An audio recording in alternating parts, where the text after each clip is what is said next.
There were serious breaches of international law and crimes against humanity being committed during the two-year Tigray War, according to a report released by the U.S. think tank New Lines Institute.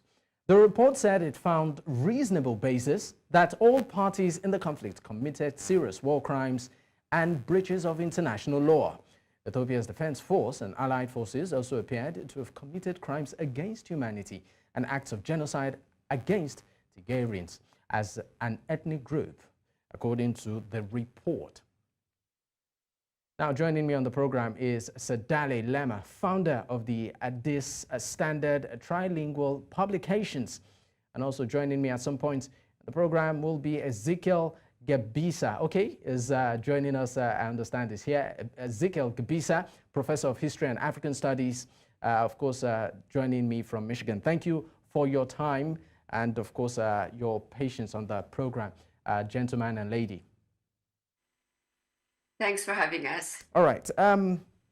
Let me start off with you, Tsedale. This report, a revelation by, the Institute, based on many reports. I'd like to know your immediate reactions to some of the issues being raised before we get into specifics.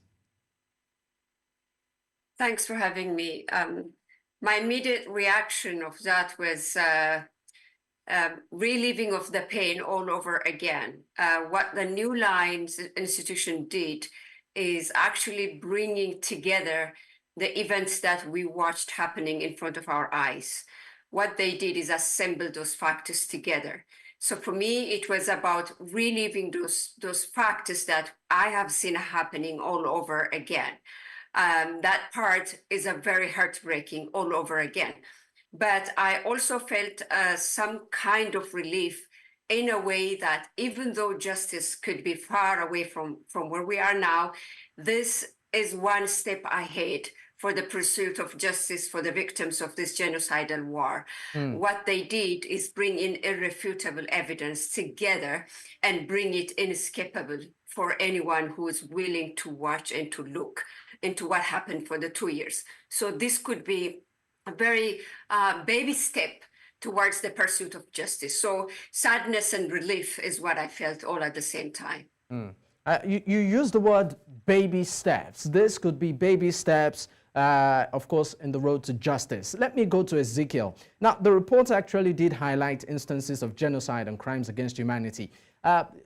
Can you, give instances or specific sources that, might be linked to these reports and the parties involved?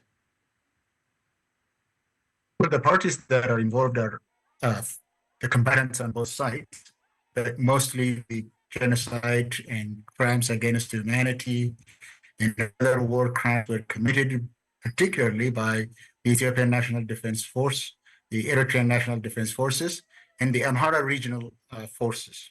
Those are the ones that are held culpable for the crimes perpetrated against Tigrayans as a whole or in part. What they did basically is bring the law, international humanitarian law, and international criminal law, and any other law that pertains to genocide, crimes against humanity, and call upon states around the world to take appropriate actions. So that is basically the gist of the report that I read. Let me go to you, Tsedale.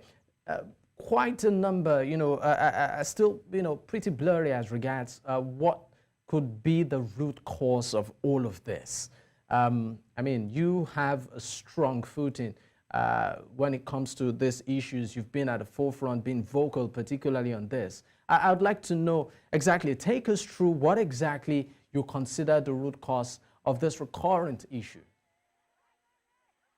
The root cause is complicated, but it's also very easy. And if you could allow me a few minutes, I can take you back. The root cause is historical, political, and vengeance, all combined together. What we have seen is the forces that Professor Ezekiel raised earlier, Eritrean forces that have crossed over into the sovereign territory of the Ethiopian state and committed these atrocities and genocidal war crime. And the root cause for them is vengeance.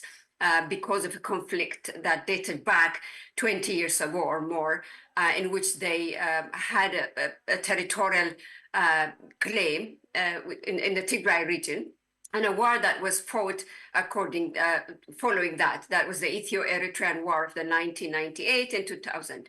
And they had a score to settle.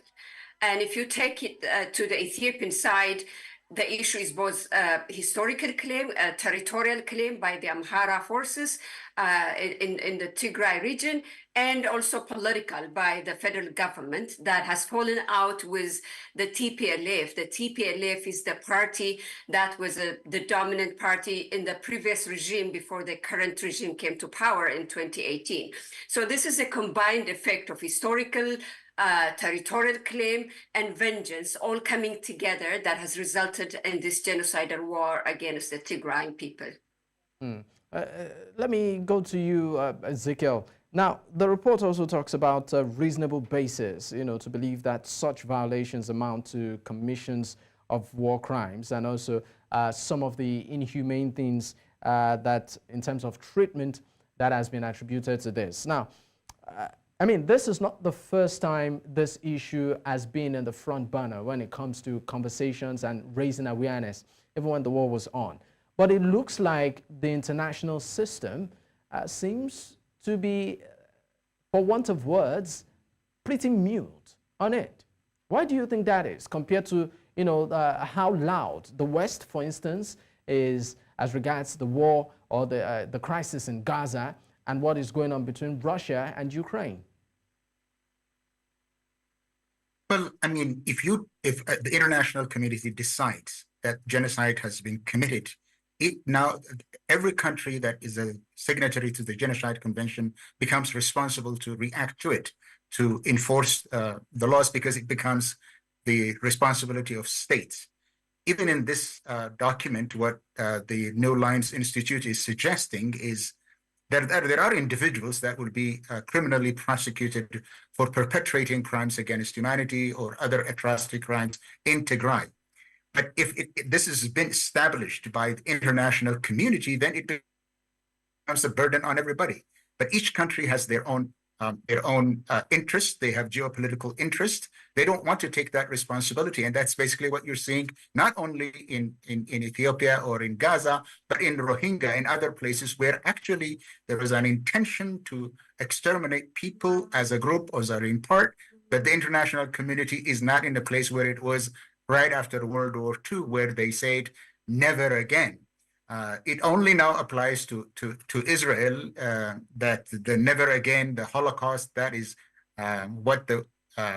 what makes people react, countries react, but they really don't want to take any responsibility for this, whether this is committed in Darfur or any other places. But in general, if you look at the international politics, there is a recession of democratic peace and democratic transformation.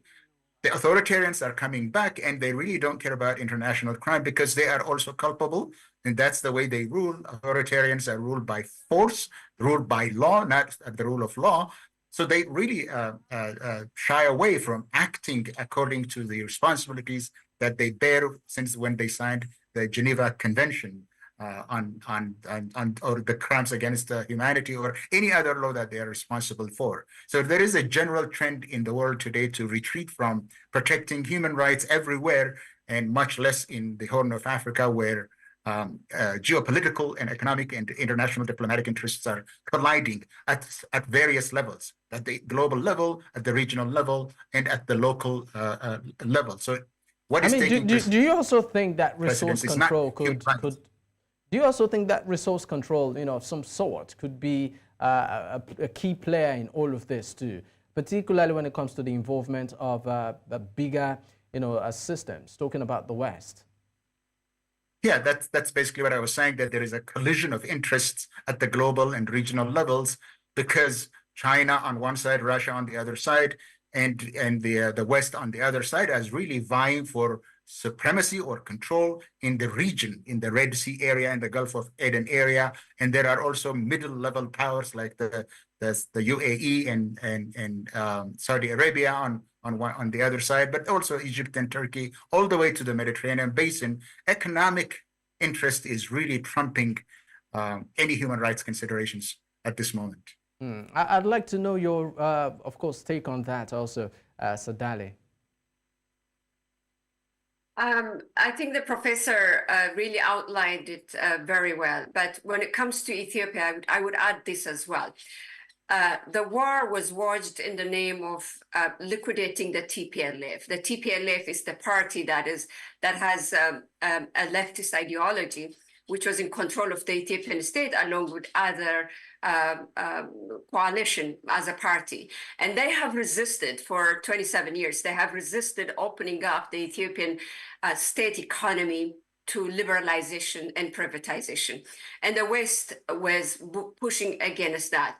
And when they have finally capitulated and were driven out of power, this was an opportunity for the Western world to push through liberalization and privatization of state-owned enterprises and also the economy at large, such as the biggest ones, Ethiopian Telecom, and even Ethiopian Airlines, which has always been protected under Ethiopian state-owned enterprise. So the West has been pretty much keen in supporting the current regime, the current prime minister, as he embarked on this massive privatization and liberalization of the economy.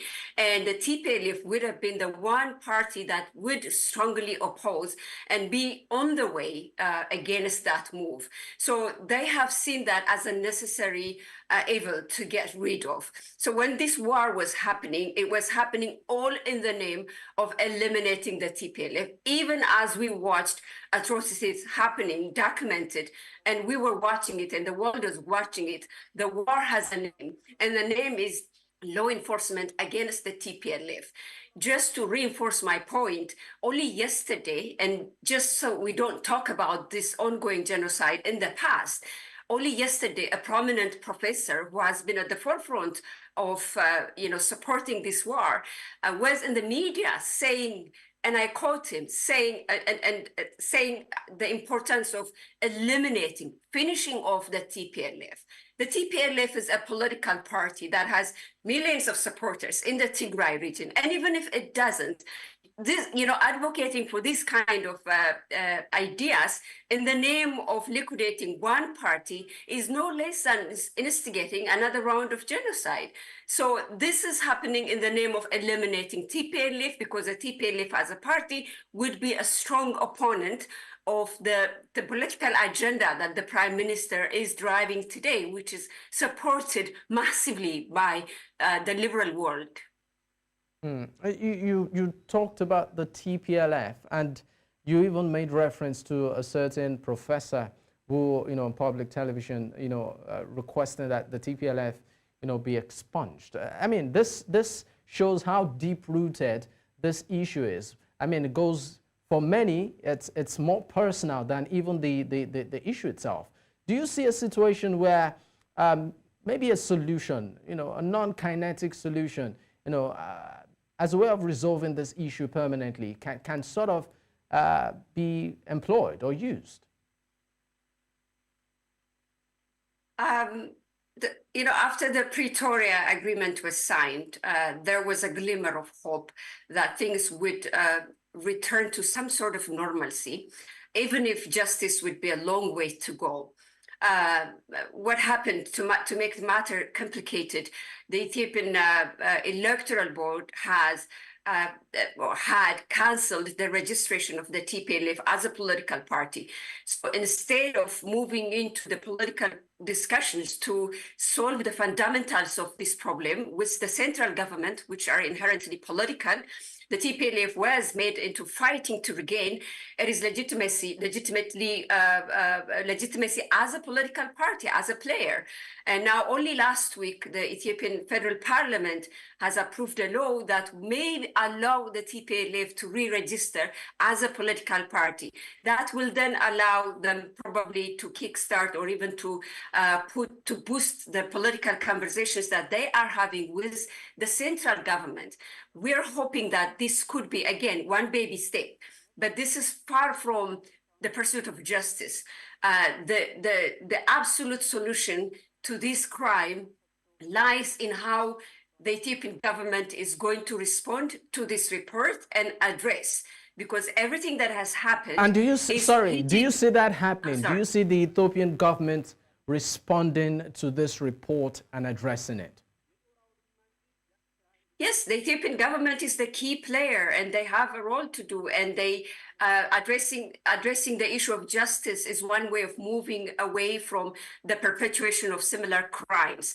You don't hold the criminals accountable; you are bound to repeat it. And Tigray is still stuck in this very genocidal triangle where it's geographically today. It is out of the woods yet. We cannot say that this the end of this crime is ahead of us if we're not addressing the root cause of it. And to address the root cause of it, it is important that the political aspect of it at least is addressed. And the central government has a responsibility to fast track that one according to the Pretoria peace agreement. That's the bare minimum.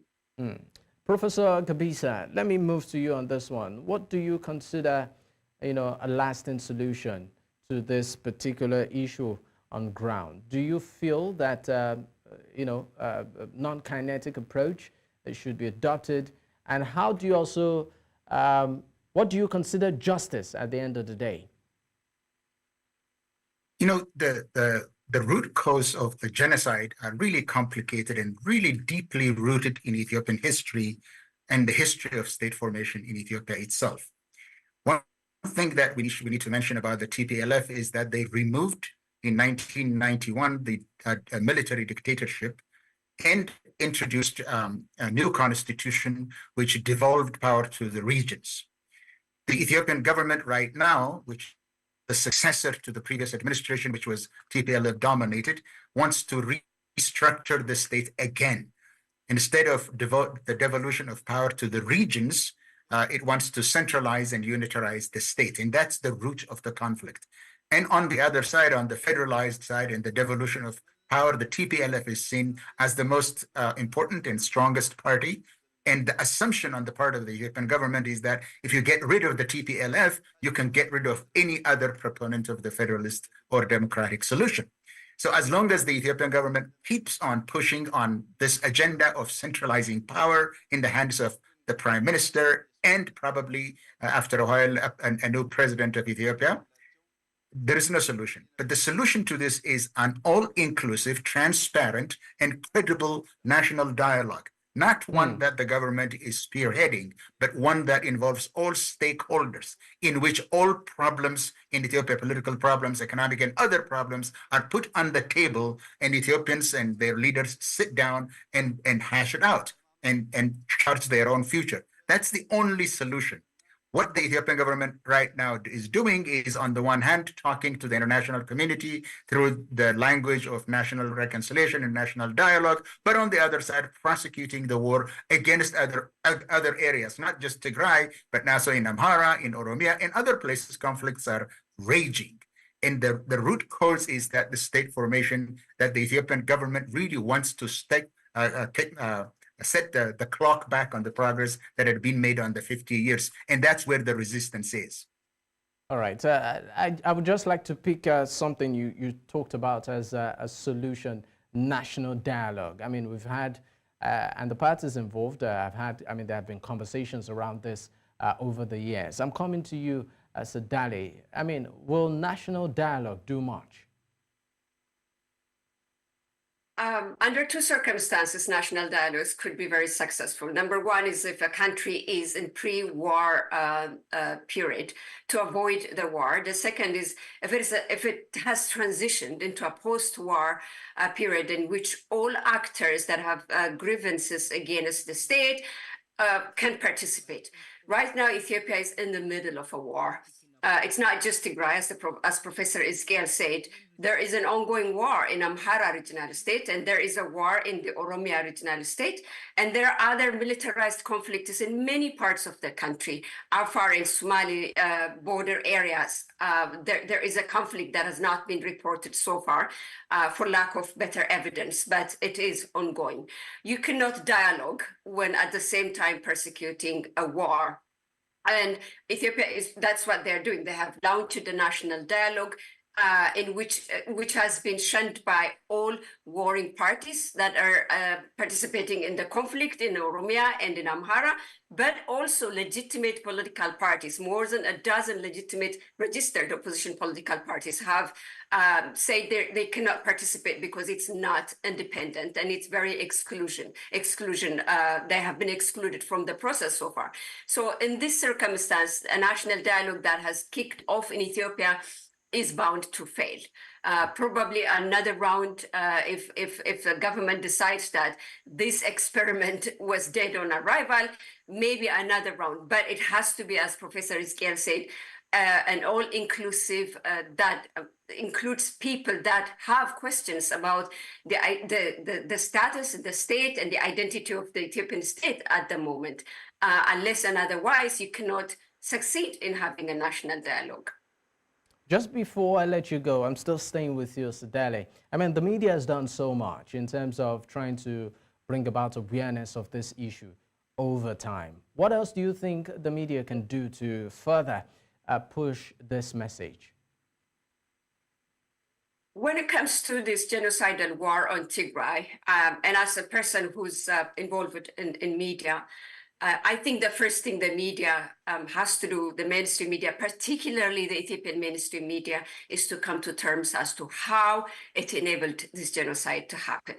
And if you don't come to terms with it, you're bound to be an accessory to a similar kind of genocide again.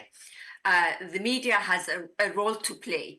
It's not just a social, this genocide was instigated not just on the social media, but on the mainstream, state-owned, independent, privately owned media collectively have failed Tigray in this pursuit of genocidal war against the people. So I think for the media, the first step to do is what have we done during the war and also before the war to instigate the war itself and come to terms with it, reckon with that, and see, can we do something else that could reverse or even prevent what's happening? That is not, unfortunately, that's not what's happening. As I just mentioned earlier, only yesterday, when a prominent media channel had a professor talking about the need to wipe out the TPLF, we're all over it again. This is not the only incident. So I don't really see how the media can be any contributing factor in moving away from where we are today, unless it looks back and evaluates and do a housekeeping work of what we did to enable it in the first place. All right. Tsedale Lemma, founder of the Addis Standard Tri-lingual Publication, and also Professor Ezekiel Gebissa. Thank you so much for your time. Thanks for having us. All right. Well, that's a wrap on the show today, and this is where, of course, we will be dropping the curtains. But in case you missed out on the program, you can actually catch up on our YouTube page. The handle is at News Central TV. My name is Dapo Adegboye. Bye for now.